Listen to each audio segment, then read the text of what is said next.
como decía, Matías Barroetaveña, a ver cuál es su posición al respecto. ¿Qué tal, Matías? Daniel Rodiguero te saluda. Hola, ¿qué tal? ¿Cómo estás? Buenas tardes. ¿Cuál es tu posición con respecto a esta quita de un punto en la coparticipación a la Ciudad de Buenos Aires? Bueno, yo creo que, a ver, efectivamente acá hay algo que el oficialismo local está escondiendo. Acá lo que pasó, que todos sabemos que fue lo que pasó, fue que había un presidente que fue jefe de gobierno, que llegó a la presidencia y que se sentó en la mesa a negociar con el siguiente jefe de gobierno. Ambos porteños, de la misma fuerza política, y hicieron una vivada, para lo que podemos decir, lo que nos hace quedar mal si se quisiera los porteños, una porteñada. Porque lo que hicieron fue dibujar los números de la transferencia y de los fondos necesarios para transferirle por la policía lo que se estaba transfiriendo a partir de una autorización que ya tenía tiempo de la ley Cafiero, del servicio de policía, y dibujarlo con el conjunto de los gastos que la ciudad ya venía haciendo en seguridad.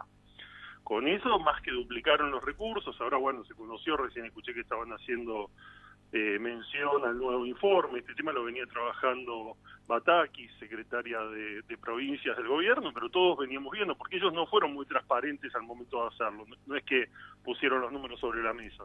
La nueva gestión, sabiendo que estos números ya estaban inflados, a partir de diciembre empezó a buscar la información del Ministerio de Seguridad, buscar la información de cada una de estas funciones, y bueno, y hoy se conoce también este otro informe donde además diría que aún con este recorte todavía se le entregó de más. Pero además también, a ver, los funcionarios del gobierno de la ciudad y legisladores que hablan, la verdad es que también conocen que la ciudad se vio beneficiada por un montón de otras transferencias. A mí me toca, además de ser legislador de la ciudad por el frente de todos, ser director del Centro de Estudios Metropolitanos. Nosotros sacamos un informe donde mostramos cómo creció del 11% del presupuesto de la ciudad, pasó a ser el 25% lo que recibe pagado por Nación durante la gestión de Macri. Y ahí también hay que incluir, por ejemplo, que la Nación financiaba la obra del Paseo del Bajo, que la Nación financiaba obras de urbanización de villas, hasta plazas también financió en la ciudad. Además de lo que históricamente aporta la Nación a la ciudad, como es primero la infraestructura, ¿no? Recordemos los hospitales, todos eran los hospitales nacionales que fueron girados a la ciudad, pero sostener un aeropuerto, el servicio de transporte, los trenes que financia la Nación, el subsidio al transporte de colectivos que en otras provincias no se da. Después estuvo también la transferencia del juego, que son miles de millones de pesos. Con lo cual, la verdad es que me parece que esta disputa que trata de instalar la ciudad, la verdad es que la ciudad tiene recursos, 480.000 millones de pesos. Ahora, además, tampoco al suspenderse el pacto fiscal, se vio obligada a bajar ingresos brutos. Hemos demostrado con los números de ejecución presupuestaria que el presupuesto no le está cayendo en la ciudad. La verdad es que me parece que están utilizando esta situación que sabían que se iba a dar en un contexto de polarización política. Ahora, vos decías hoy algo muy interesante, que se están escondiendo los datos. Y algo que concuerdo, porque, a ver, entre lo que dice Vilma Ibarra, que es el 0,92%, y lo que dice Martín Ocampo, que es exactamente el 2,1%, lo que se gasta en competencia de seguridad, digo, no es materia opinable. Me parece que habría que hacer una auditoría y se sabe claramente cuánto es el número. O sea, vos apuntás muy bien a los datos, ¿no? El número es el que está diciendo la Nación. Ellos no presentaron datos. A ver, ellos cuando hicieron la cuenta, no dijeron cómo hacían la cuenta. Ellos la confirmaron. Y ahí lo que uno ve es que en el presupuesto anterior, a ver, la ciudad había decidido tener una policía metropolitana, había decidido montar comisarías. ¿Se acuerdan que teníamos dos policías conviviendo en la ciudad? Sí. La federal y la metropolitana. Esa metropolitana además se invertía en cámaras, en un centro de monitoreo, en salarios superiores al del resto de la policía, porque el presupuesto de la ciudad lo permite pagar. Todo eso involucraba cerca de 25.000, 30.000 millones de pesos, que la ciudad ya pagaba y que eran parte del presupuesto de la ciudad. Entonces, cuando además en el momento en que se hace la transferencia, que pese a hacerse el aumento de los puntos, se seguían pagando los sueldos de Nación de la policía, se acrecienta ese presupuesto en términos muy superiores a la inflación y a todo el crecimiento del resto de las áreas del gobierno de la ciudad, montando un número como piso al cual después le suman lo que tiene que ver con lo que efectivamente había que transferir, que era el pago de salarios de 19.000 policías, Además tampoco se hizo la cuenta de los 2.000 patrulleros, de todos los bienes inmuebles que se transfirieron. Pensemos solamente en la manzana esa de la policía montada ahí al lado, en Figueroa Alcorta, que el gobierno de la ciudad quiso vender. Es decir, no hay forma en que la cuenta dé para que se arme esta victimización. Los números son los que hoy el gobierno nacional pone en el informe. Es el Estado el que lo hace, no es una fuerza política. Sí, lo que dice el... que dice, esto costaba tanto, tenemos estos puntos, y ellos estaban sentados en la mesa discutiendo, en todo caso políticamente, si era 1,5 puntos o era 1 punto. Esto, todos los que estamos en la ciudad sabemos que esa mesa de negociación estaba y que había un acuerdo en que no correspondía a lo que se estaba pagando. Entonces, que ahora señalen que la transferencia estuvo bien hecha y que era solo para compensar lo de Nación, no cierra por ningún lado. Ahora, te hago una pregunta, Matías, y para cerrar este tema de la coparticipación, sí. Y quería después hablar sobre otro tema. Está claro que el decreto que firma Mauricio Macri es que lo que se transfiere son las competencias en materia de seguridad, porque muchas veces se habla de los sueldos de los policías y demás. Sí. Aún hablando de las competencias en materia de seguridad, que es no solamente los sueldos, sino es todo lo que es seguridad, aún así no es el 2,1%. A ver, la ciudad ya tenía competencia porque lo había habilitado la ley Cafiero, y ya tenía un área de seguridad, ya venía ejerciendo.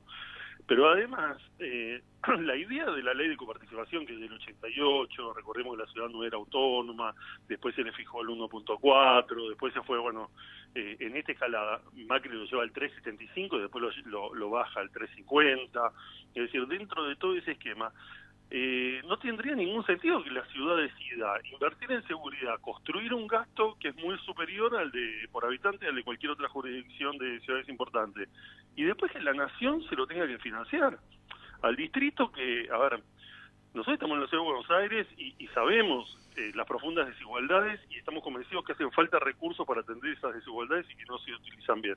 Pero la verdad es que la ciudad se beneficia, por ejemplo, de ser la sede del sistema financiero nacional y recaudar impuestos sobre eso. Y eso tiene un montón de beneficios en un país que es muy injusto, y además forma parte de una ciudad de 15 millones de habitantes, donde lo que pasa en los 40 partidos de conurbano en términos de seguridad, sanitarios y demás, impacta sobre la ciudad, con lo cual es una mirada, de la verdad, muy chiquita, muy de corto plazo y muy egoísta la que se está planteando de la ciudad, porque la verdad que es en beneficio de los propios porteños que se pueda redistribuir y que tengamos un conurbano más seguro, porque la General Paz o el Riachuelo no limitan la acción de los delincuentes, así como no lo hacen con el virus, con lo cual me parece que hay una discusión política y una discusión técnica. En los números terminarán discutiéndolos. Para mí el informe del gobierno nacional es absolutamente estricto. El trabajo que hizo Silvina Batakis durante estos meses fue impecable, reconstruyendo con el Ministerio de Seguridad, porque recordemos, antes en la mesa estaban Larreta, Macri y Bullrich, discutiendo qué hacían con los recursos de todos los argentinos, beneficiando el distrito donde ellos existen como fuerza política. Después tuvieron que compensar a la provincia de Buenos Aires porque Vidal amenazó con ir a la corte, pero la verdad que fue una actitud muy poco federal y solidaria, lo que hicieron, que además te digo, cuando uno ve todas las transferencias del gobierno nacional, fue un modus operandi, es decir, en todos los rubros, la nación benefició a la ciudad por sobre otros distritos que tienen muchísimas más necesidades. Te quería pasar otro tema, sí, que también conoces bastante. ¿Por qué no hay una política de Estado, vendría a decir yo, sobre el área metropolitana? Porque uno puede decir, bueno, pero son de distintos signos políticos, aun cuando estaba Larreta y Vidal, que eran del mismo signo político, tampoco hubo políticas, hubo acciones, el SAM y demás, pero no hubo políticas para el área metropolitana. ¿Por qué nunca las tenemos en ese sentido? Sí, sí, ahí mencionás bien el tema, lo que fue el AMBA Salud, que justamente hacía Quirós, que el encargado, el que actualmente es ministro, eso fue lo único que por ahí en esos 4 años el mismo color político se pudo hacer. A ver, creo que hay algunas dificultades. Las áreas metropolitanas funcionan en todo el mundo. La verdad que han crecido las agencias de manejo de áreas metropolitanas. Tenemos la experiencia de Barcelona, tenemos experiencias en la región, por ejemplo Santiago de Chile. La verdad que son formas habituales que las ciudades construyen para poder resolver esto de que no coinciden las jurisdicciones políticas y las representaciones políticas con la realidad de la dinámica de bienes, de personas, de mercado laboral de una región. Yo creo que acá se da una complejidad. La primera complejidad tiene que ver con que la ciudad de Buenos Aires son 3 millones de habitantes en una ciudad de 15.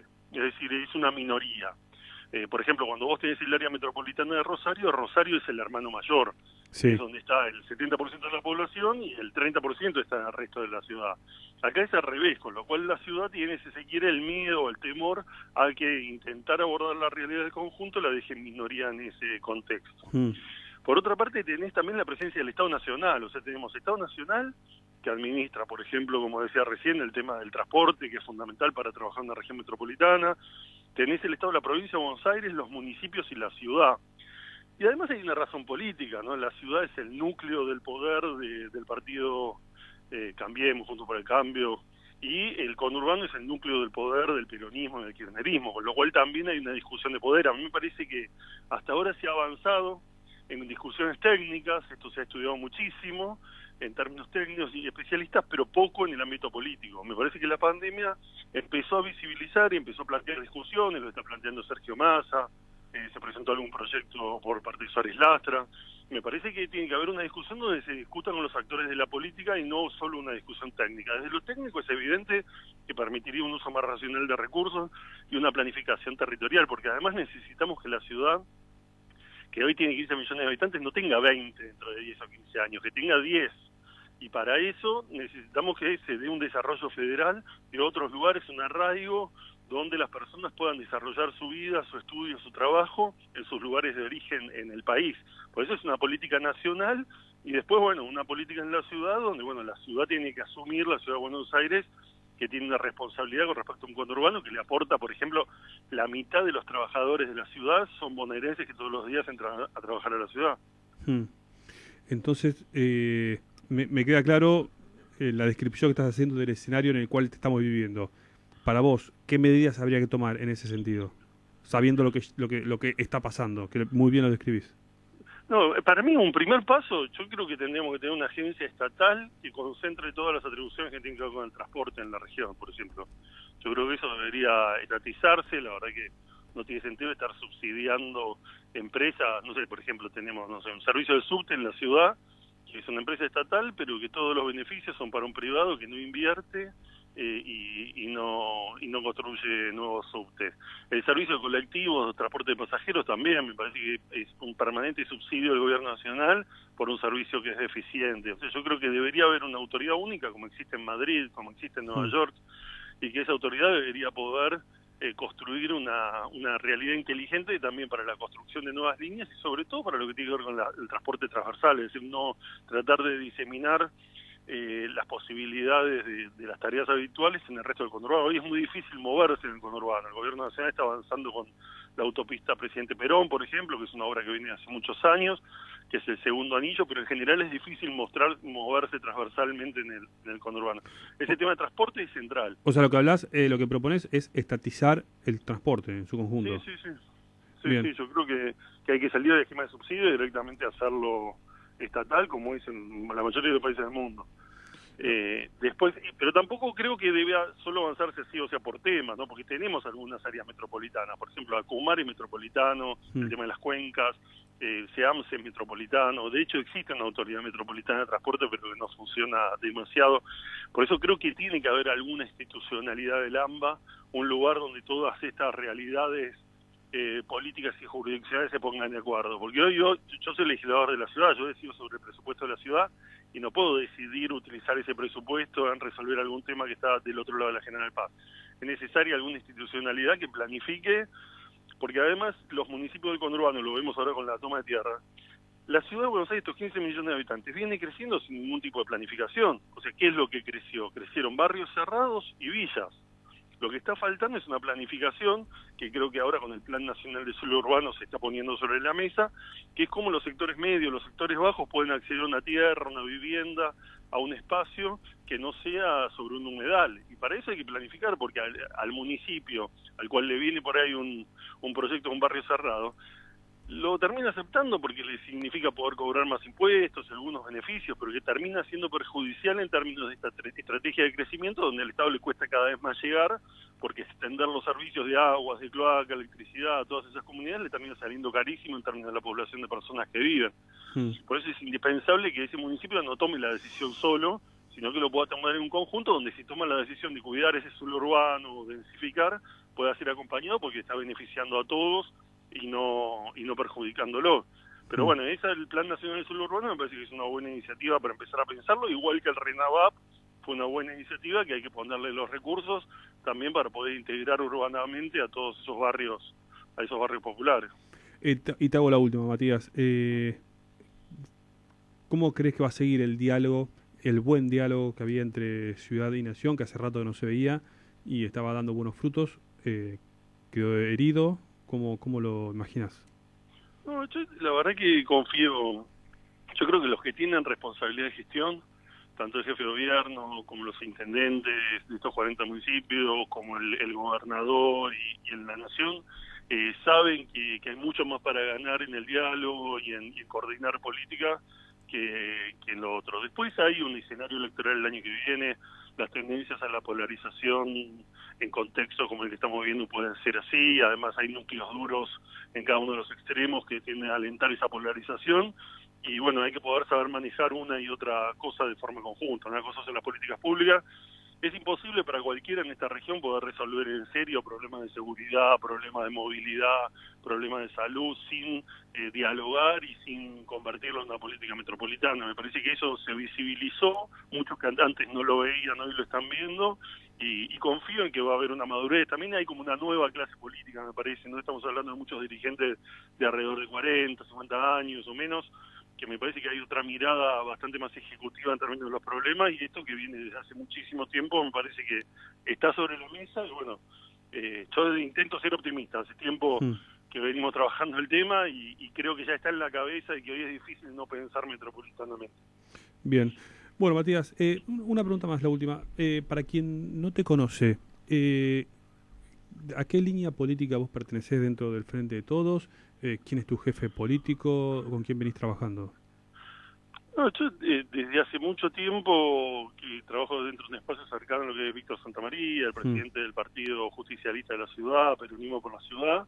Bien. Ahí compartimos espacio con otro legislador, con Santiago Roberto, con Gisela Marciota, con Francisco Cosío, con la gente de la agrupación Descamisada, muchos grupos que venimos trabajando en la ciudad buscando permanentemente la unidad. Es decir, nosotros hemos sido un espacio que ha trabajado por la unidad, en sus momentos desde la UMED, la Universidad Metropolitana de Educación y el Trabajo, pues se constituyó lo que se llamaba en ese momento el Grupo UMED. Es decir, nosotros trabajamos para que se construya la unidad de Frente de Todos, acercando, por ejemplo, a Pino Solanas, a Victoria Donda. Trabajamos antes justamente también para acercar a Alberto Fernández, a Felipe Solá, Arroyo, todo lo que estaba con Massa. Es decir, somos un espacio que tiende a buscar desde el peronismo la unidad plural y diversa, porque estamos convencidos que la Ciudad de Buenos Aires necesita construir un gran frente para poder construir una alternancia, ya que desde el 2007 tenemos a la misma fuerza política que se ha mantenido en el poder con un eje de votos muy fuerte en los sectores más concentrados, pero que también ha conseguido un voto de la clase media que deberíamos poder disputar. Perfecto, buenísimo. Bueno, quedamos... abriste ahí una puerta que lo vamos a continuar en la próxima entrevista sobre, bueno, cómo se le gana al PRO, ¿no? En la Ciudad de Buenos Aires. Si me querés decir vos, yo te... ¿Cómo? Tomo nota. Sí, bueno. Bueno, Matías, te agradecemos y por supuesto... No, creo que dimos un buen paso. En la última elección creo que se trabajó muy bien y bueno, pero dale, lo hacemos en la próxima entrevista. Sí, bueno, buenísimo. Bueno, gracias, Matías. Seguimos al habla, ¿eh? Saludos. Bien, bueno, fue Matías Barroeta Beña, que es legislador del Frente de Todos en la Ciudad de Buenos Aires.